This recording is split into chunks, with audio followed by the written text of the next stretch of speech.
것 같습니다.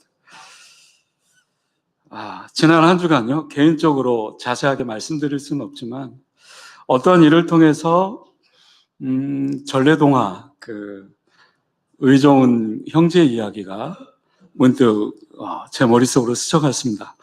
여러분들 아시죠? 네, 정말 의좋은 형제 이야기입니다. 고려 말에 충청남도 예산군 대웅면의 실존 인물입니다.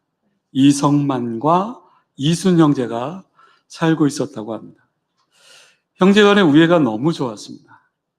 부모에게 효성이 너무 지극한 이 두 형제는 동생이 결혼을 합니다. 그리고 결혼을 하여 따로 살고 또 농사도 따로 짓게 되죠. 어느 날 가을이 되었습니다. 각자 추수가 끝난 후에 형은 아우가 새로 살림을 꾸려 나갔으니까 더 많은 벼가 필요할 거야 라고 그렇게 생각했고, 동생은 또 형이 조상의 그 제사를 모시고 있으니까 벼라도 더 가지고 가야 되겠다 그렇게 생각했죠.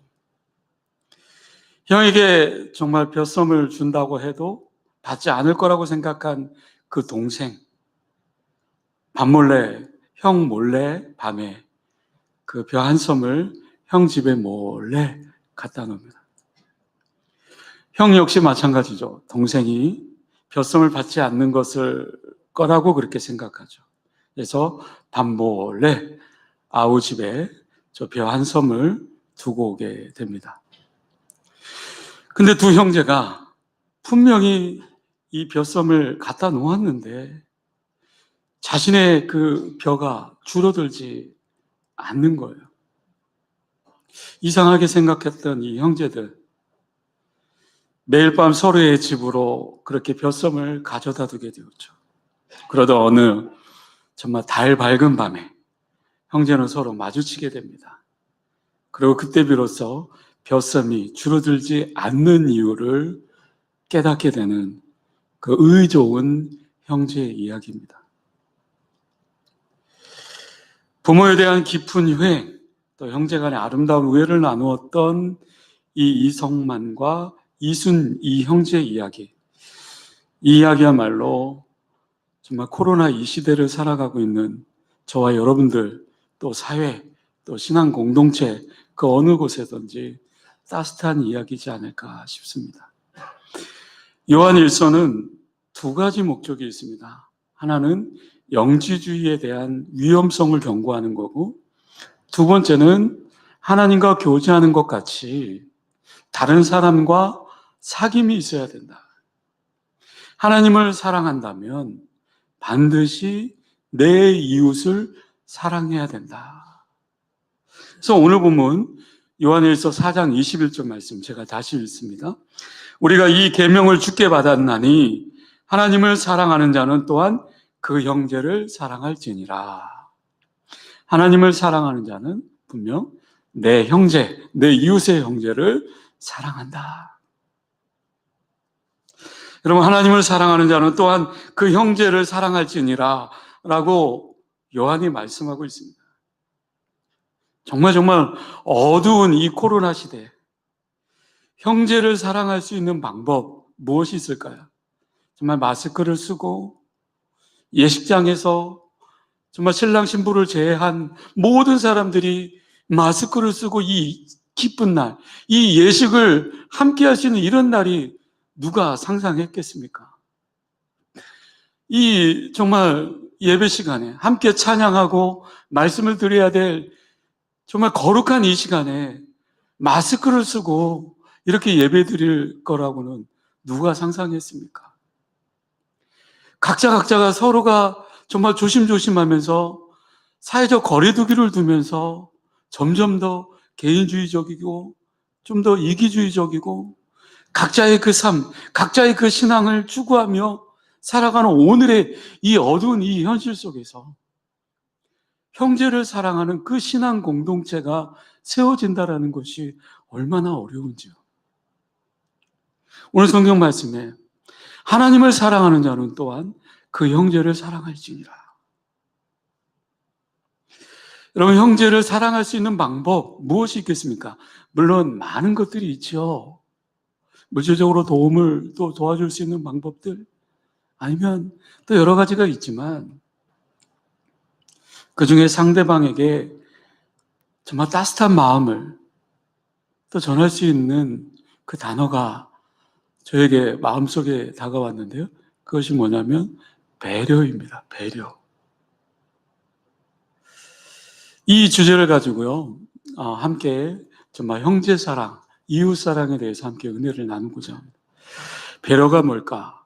여러분, 배려가 뭘까요? 배려. 인터넷으로 배려. 네, 백과사전에 보니까 이렇게 써 있더라고요.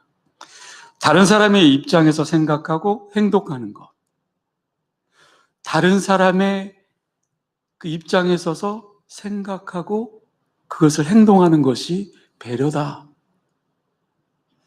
내 생각대로 내가 하고 싶은 대로 살아가는 것이 아니라 적어도 상대방이 무엇을 생각하고 있는지 다시 한번 생각하고 행동해내는 것이 배려다.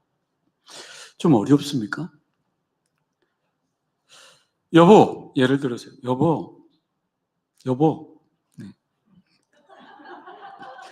집에 폰을 놓고 왔네. 어디 있는데요? 방바닥 어딘가에 있을 거야. 네, 알겠습니다. 찾아 갖다 드릴게요. 저는 그 대답을 요구했거든요. 근데 뭐라고 했는지 아십니까? 뭐라고 했게요? 네? 가질러 와라. 땡.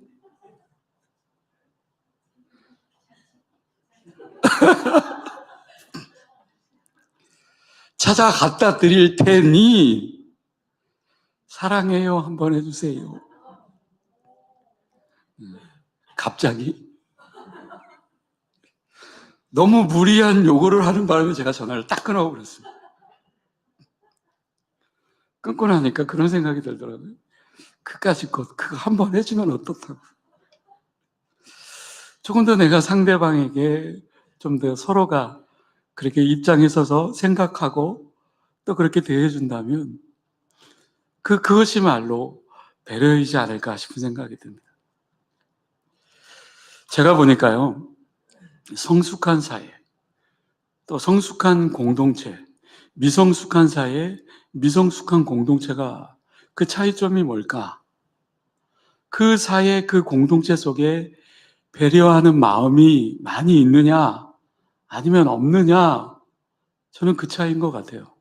오늘 낮 예배 시간에 목사님께서 다시 시작하는 300정병의 비전, 그러면서 그 비전의 그 뜻을 조금 더 이해할 수 있었습니다.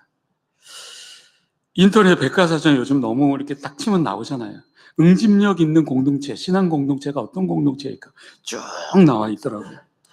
근데 거기에 보니까 한 4, 5가지가 이렇게 나와 있더라고요.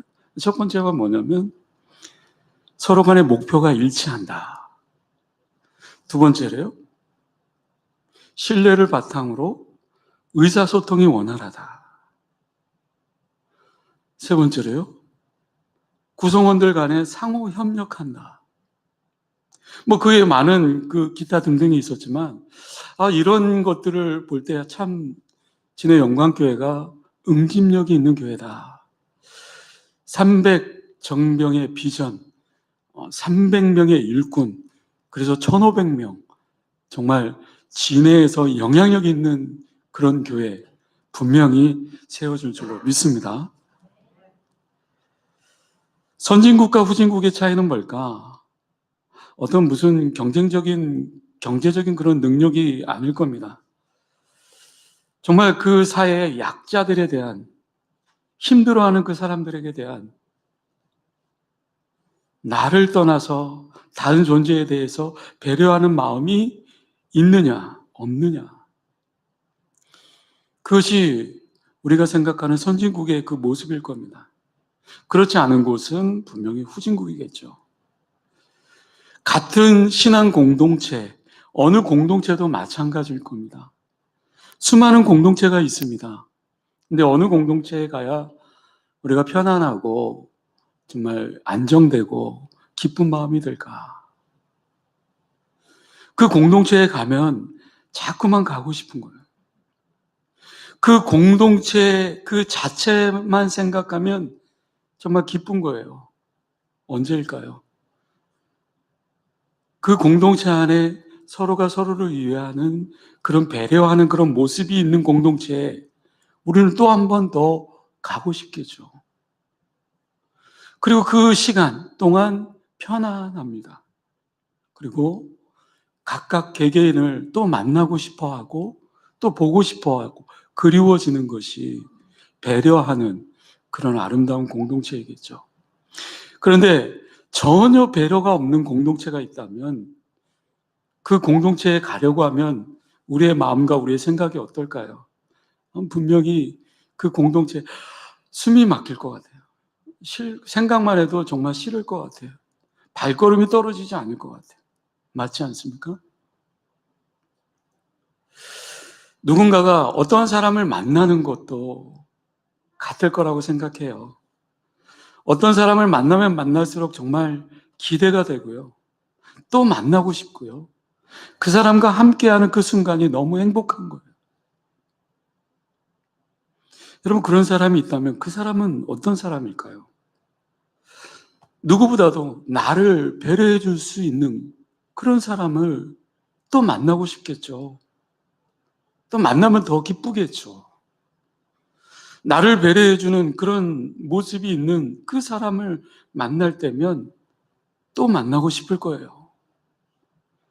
그 안에 기쁨이 있을 거예요. 생각만 해도요. 그런데 정말 나에게 그 공동체 안에 배려하고자 하는 마음이 전혀 없다고 한다면 그 모임에 나가는 것, 그 공동체에 나가는 것이 한 번쯤은 고민이 될 거라고 생각해요. 어쩔 수 없지만 정말 자발적으로 만나기 힘든 그 사람, 그 공동체 정말 힘겹겠죠.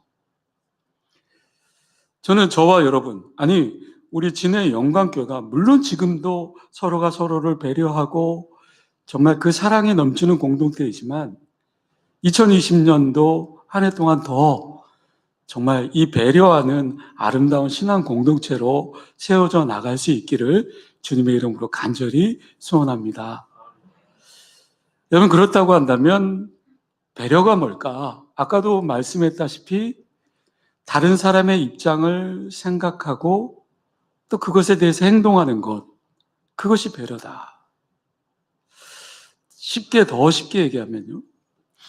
그 사람의 관점에서 한 번쯤은 생각해보고 그 사람의 관점에서 그 상황을 한 번쯤은 이해해 보려고 하는 것, 그것이 배려다. 그냥 내 입장에서 보고 내 입장에서 판단하고 그런 것이 아니라는 거죠. 그 입장에서 한 번쯤은 생각해 보고 그리고 바라보려고 하고 그것이 배려이지 않을까. 그러니까 배려는 분명 나 자신을 위하는 것이 아니라 상대방을 위하는 것, 그것이 뭐냐면 배려이죠. 그러나 어떻습니까? 우리 인간의 본성은 어떻습니까? 내 중심적, 자기를 향하고 있습니다. 배려하면 늘 기억나는 이야기가 있는데요. 바바리다스라고 하는 그 사람이 쓴 이야기인데 간단한 이야기이지만 이것이 오늘을 살아가고 있는 현대인에 꼭 필요한 그 이야기이지 않을까. 그 이야기는 대충 간단히 얘기해서 이런 내용입니다. 앞을 보지 못하는 사람이 있었습니다. 어느 날 밤에 물동이를 이고 또 걸어가고 있는데 한 손에는 등불을 두고 있는, 보이지 않는 사람이 등불을 보고 있는 물동이를 메고 그와 마주치는 사람들이 보이지 않는 사람에게 이 등불을 들고 있는 보이지 않는 그 사람에게 이 마주치는 이 사람이 묻는 거예요. 당신 왜 힘들게 등불까지 들고 있습니까? 당신은 앞을 보지도 못하면서 왜 한 손에 등불까지 들고 있습니까? 물동이를 이면서까지. 그랬더니 이 앞을 보지 못하는 이분이 이렇게 얘기하는 겁니다. 당신이 나와 부딪히지 않게 하기 위해서요. 이 등불은 나를 위하는 것이 아니라 바로 당신을 위해서입니다. 상대방의 입장에 서서 한 번쯤은 생각하는 것, 이것이 배려라고 그랬죠. 어쩌면 비록 눈은 보이진 않지만 상대방이 부딪히지 않기 위해서 등불을 든다? 이것은 분명 배려의 마음입니다. 앞을 보지 못하는 사람의 등불을 든 것은 분명 자기 자신만을 위해서 인생을 살아가는 것이 아니겠죠. 앞을 못 보는 그 자신 때문에 혹시라도 누군가가 정말 나와 부딪힐까봐 상대방을 생각하고 배려하는 거겠죠. 이것이 신앙 공동체, 아니 이 세상을 정말 아름답게 만들어가는 행복한 씨앗이지 않을까요? 기독교가 정말 언론에서도 그렇고 코로나 시대에 정말 많은 정말 힘겨운 이 시대에 오히려 하나님께서 우리에게 요구하는 것이 있다면 더욱더 빛을 발할 수 있는, 빛과 소금의 역할을 감당할 수 있는 그런 일들을 해내야 되지 않을까. 그 중에 한 가지가 저는 배려라고 생각합니다. 교회 공동체 안에서도 마찬가지일 겁니다. 배려의 시작, 이것이 정말 아름다운 공동체를 세워갈 수 있고 정말 응집력 있는 공동체로 일어나갈 수 있다고 생각해요. 배려하는 그 사랑을 베풀기 위해서 우리에게 가장 필요한 것이 무엇이 있을까? 우리 인간의 존재는 어떻습니까? 우리 인간의 존재는 연약합니다. 쉽게 정말 무너내릴 수 있는 그런 존재입니다. 때로는요, 우리 각자가 완벽한 사람은 없어요. 실수할 수 있어요.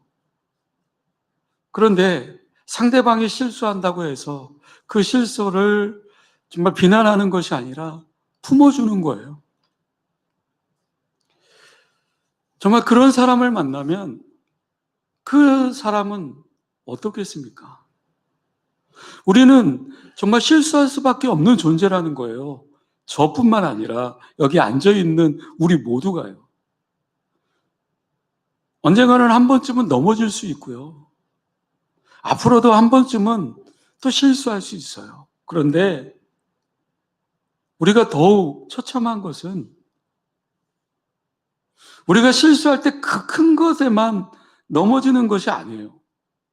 작은 것에도 실수할 수 있어요. 근데 그것을 지적질하고 문제 삼아 또 그것을 지탄하고 원망하는 것이 아니죠. 여러분, 예수님께서 가장 가까이 두기를 소망했던 베드로 어떻습니까? 베드로가 예수님을 부인한 것이 빌라도 앞에였을까요?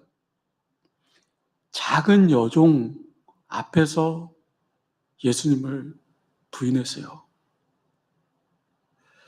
어찌 보면 빌라도 앞에서 차라리 베드로가 예수님을 부인했다면 조금은 이해가 되어질 수 있어요. 그러나 사실 요한복음 18장에 보면 작은 여종 그 여아이 앞에서 베드로가 부인하는데요.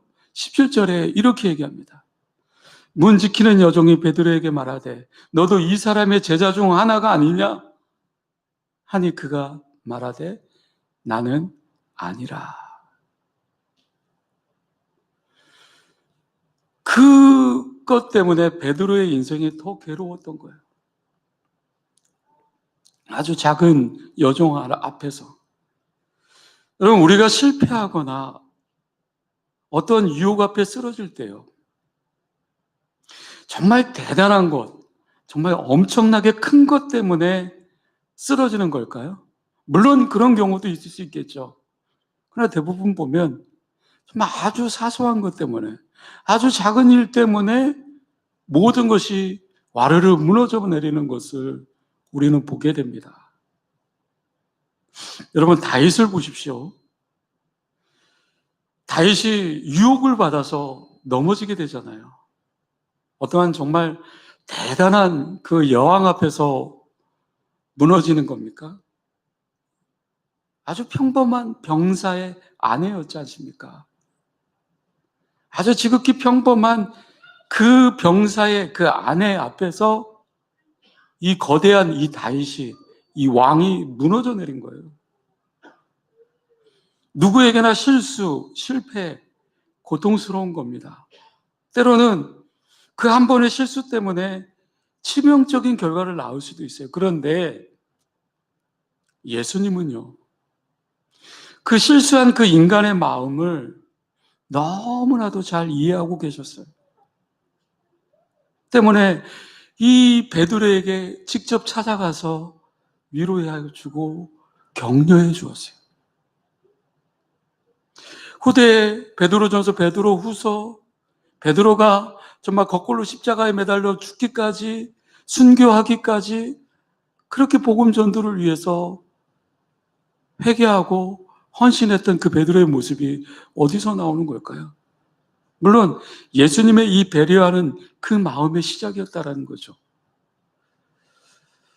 우리는 그렇습니다. 누구나 다 실수할 수 있고요. 때로는 인생 가운데 실패할 수 있습니다. 그러나 그것에 대한 원망과 좌절과 정말 힘겨움보다는 때로는 그것을 인정하고 또 상대방에 대한 그 배려가 있을 때 한 걸음 더 정말 나아가는 성공적인 인생이 되어질 수 있는 거겠죠. 그렇습니다, 여러분. 인간의 의지는 대단해 보입니다. 대단하지만 한순간에 쉽게 무너질 수밖에 없는 존재예요. 때문에 누구나 실수할 수 있고 실패할 수 있고 넘어질 수 있다라고 하는 인간의 그 실존 앞에 우리가 조금 더 이해의 폭을 넓힌다면 남을 배려할 수 있는 그 마음이 더욱더 넓혀지겠죠. 여러분, 이 배려는요, 정말 아주 작은 것에 주의를 기울일 때 배려할 수 있는 것 같아요. 아주 작은 것을 정말 세심하게 관찰하고 정말 이해해 줄 때, 세심한 관찰을 통해서 상대방의 입장을 파악하는 것 같아요. 다른 사람의 입장에서 그렇게 배려하기 위해서는요, 세심한 관찰이 필요한 것 같아요. 그런데 이 세심한 이 관찰은 어디에서 나오는 걸까? 저는 그 세심한 관찰, 이것은 사랑에서 나온다라고 생각해요. 왜냐하면 이 사랑은 관심이기 때문에 그렇습니다. 여러분, 우리가 누군가를 사랑할 때 그 사람에 대해서 한 번쯤은 더 깊이 생각해 보고 또 관찰하게 됩니다. 그 사람이 남모를 아픔이 무엇이 있는지, 어려움이 무엇이 있을까? 남이 잘 볼 수 없는 것까지 정말 깊이 생각하게 되죠. 그러면서 그렇게 관찰을 통해서 상대방이 정말 무엇을 필요로 하는지 아는 거예요. 근데 분명한 것은요, 그것을 아는 것으로 끝나시는 것이 아니라 그 필요를 채워줘요. 그것에 반응할 수 있는 것이 뭘까요? 감동이죠. 감동이죠. 나를 이렇게 생각해 주는 걸까? 나에게 이렇게 큰 배려를 해 주는 걸까? 나는 그 사람이 있어서 너무나도 행복해. 나는 그 사람만 생각하면 너무나도 좋아. 우리 예수님도요, 베드로가 아주 작은 것에 넘어진 것을 아셨어요. 아까 말씀드렸듯이 베드로는요, 작은 여종에게 넘어졌어요. 예수님은 베드로가 3번 부인한 것도 아셨어요. 베드로는요, 종과 하인들이 추워서 불을 쬐고 있을 때 함께 쬐다가 부인하게 된 베드로의 모습도 우리 예수님은 알고 계셨어요. 근데 예수님은 베드로가 부인했던 그 상황을 아주 세심하게 관찰합니다. 그리고 예수님은 베드로의 그 실수, 그 실패를 배려하기 시작합니다. 어느 신학자의 그 책을 보니까요, 예수님이 베드로를 치료하려고 배려하는 모습이 너무나도 세밀했다, 그렇게 표현하고 있습니다. 나중에 부활하신 예수님께서 베드로를 만납니다. 그런데 베드로를 만났던 그 상황을 자세히 보게 되면 그때 예수님은 베드로를 치유할 때 뭘로 치유했는지 아십니까? 숯불로 치유했어요. 숯불을 쬐고 있던 그 베드로에게 숯불로 치유해줬다. 왜냐하면 예수님 베드로를 만날 때 숯불로 고기를 구워 먹으면서 그렇게 치유해 주셨다라는 거죠. 베드로가 넘어질 때요, 그 상황을 세밀하게 아셨던 그 주님께서 그 세밀하게 관찰하면서 숯불에 대한 그 두려움을 치유해 줬다라고 어느 신학자가 얘기하더라고요. 물론 일리 있는 이야기입니다. 베드로가 예수님을 부인할 때 3번 부인했지 않습니까?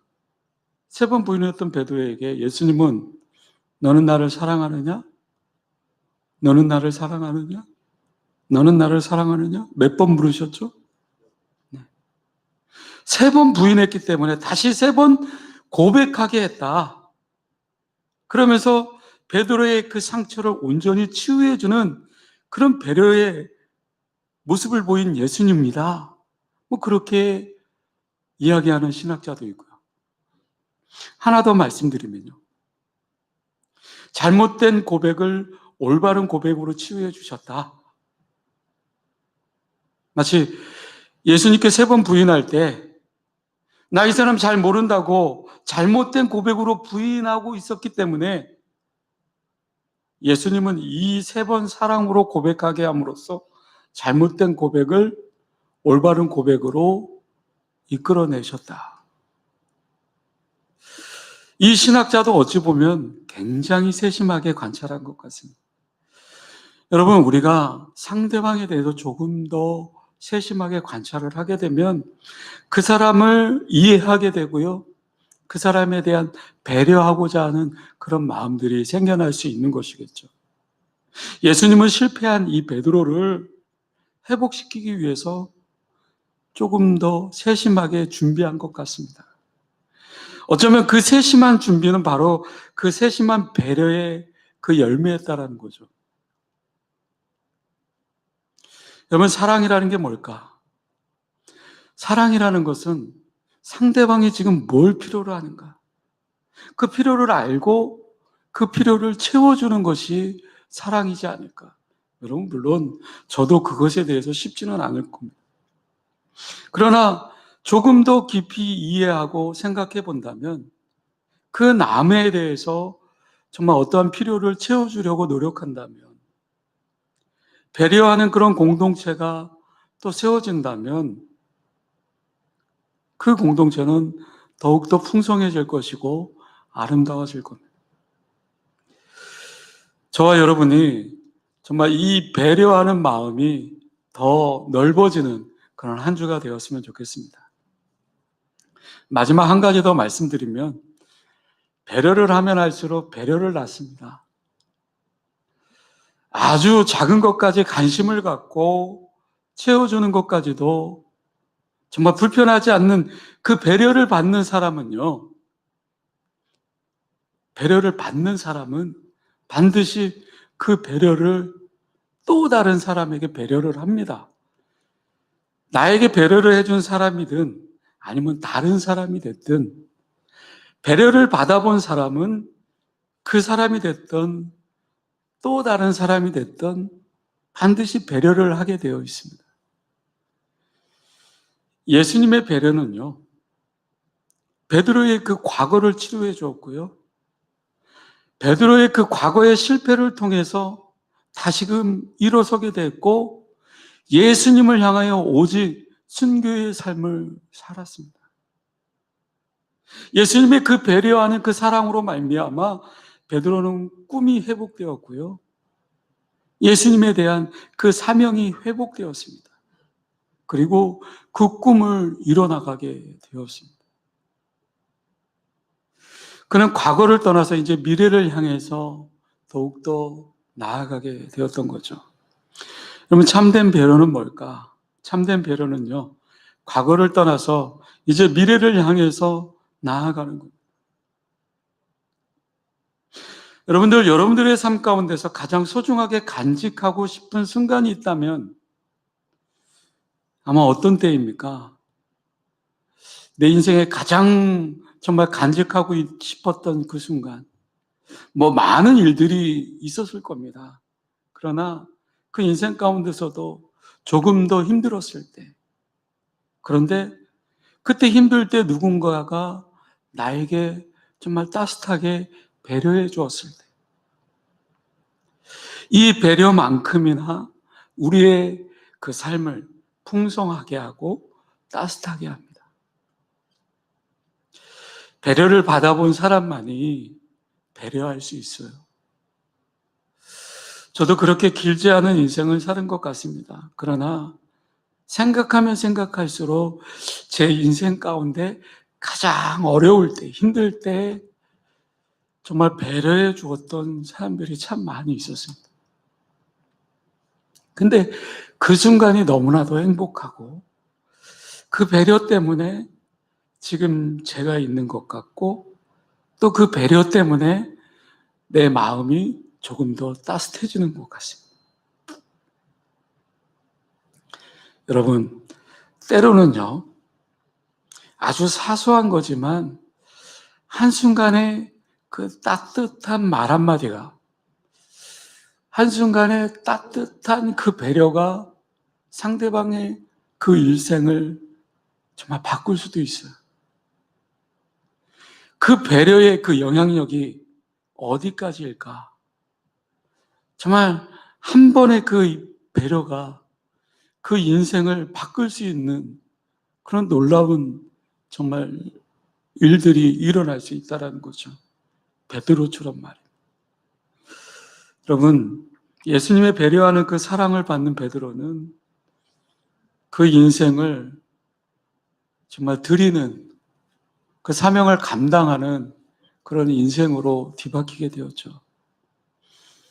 베드로 한 사람의 회복됨으로 말미암아 사실은 기독교 역사에 있어서 정말 새로운 전기를 마련해 나가는 그런 놀라운 일이 일어났던 거죠. 이렇게도 고백할 수 있겠죠. 예수님의 그 십자가의 그 사랑, 그 십자가의 그 장소, 어쩌면 배려의 장소지 않을까 싶은 생각이 듭니다.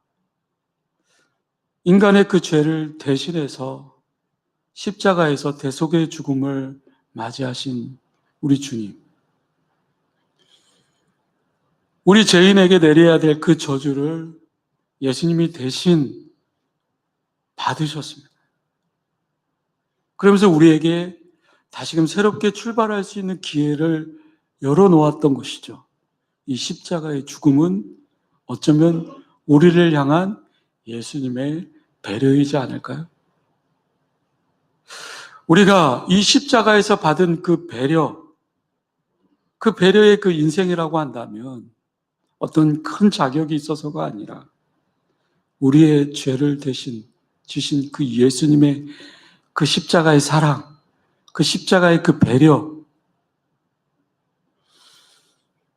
그래서 우리가 정말 이 땅 가운데서 새로운 꿈을 꾸기 시작하고 새로운 비전을 가지고 나아간다면 그 복음의 능력이야말로 우리에게 주어졌다고 한다면 오늘 우리들은 어찌해야 됩니까?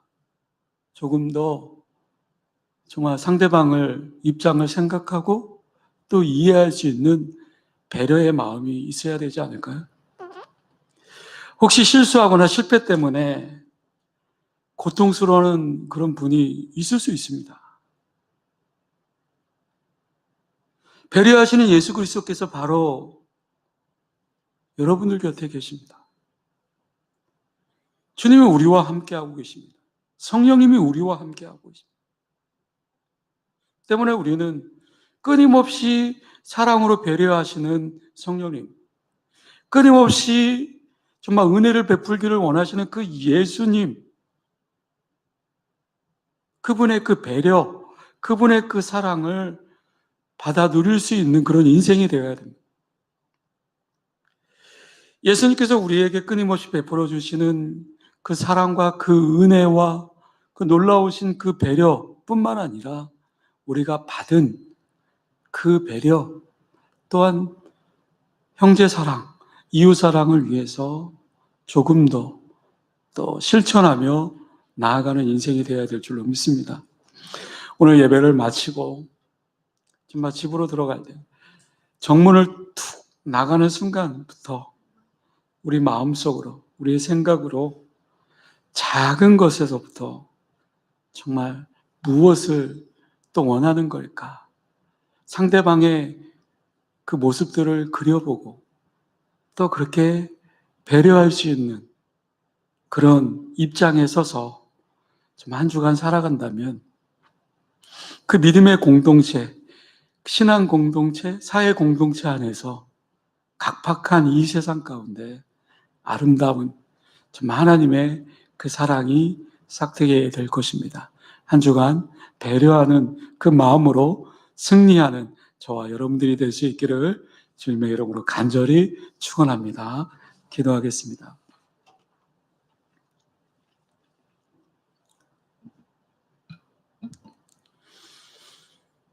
은혜로우신 아버지 하나님, 우리 모두가 실수할 수 있고 실패할 수밖에 없는 존재라는 것, 또 우리는 너무나도 잘 압니다. 질타하고 질책하는 것보단 좀 더 배려하고 또 그것 때문에 또 사명의 자리로 나아가는 새로운 꿈과 소망으로 그 인생을 펼칠 수 있도록 주님께서, 성령님께서 그 마음 붙들어 주시고 은혜를 베풀어 주시옵소서. 때로는 우리의 각박한 이 현실 속에서 그렇게 하지 못했던 우리의 연약함을 용서하여 주시옵소서. 그러지 못했던 우리의 언어, 우리의 마음들, 우리의 생각들 회개하는 마음 없게 하여 주시고 오히려 상대방의 인생을 짓밟았던 인생, 우리의 태도와 우리의 모습이 배려하는 인생이 아니라 용서하지 못하는 그런 인생을 살았지는 않은지 내 자신을 회개하며 뒤돌아봅니다. 한 주간 살아갈 때 우리가 어느 곳에 있든지 나를 통해서 그리스도의 향기가 품어져 나가게 하여 주시고 그리하여 하나님의 뜻을 또 나누며 실천할 수 있는 복된 인생들로 세워지게 하여 주옵소서. 이 세상에서 가장 쉬운 길이 뭘까? 어찌 보면 남을 판단하고 정죄하는 길인데, 그러나 우리 모두가 더욱 쉬운 길이 있다고 한다면 그 판단하고 정죄하는 것이 아니라 배려를 통해서 기뻐하는 인생이 되기를 원합니다. 그렇게 되어질 겁니다. 너무나 쉽습니다. 라고 그렇게 고백하며 살아가는 우리의 인생이 되게 하여 주시옵소서. 한 주간 살아갈 때 정말 형제 사랑, 이웃 사랑을 실천하는 복된 삶이 되어질 수 있도록 주님 도와 주시옵소서. 감사드리오며 예수님의 이름으로 기도드리옵나이다.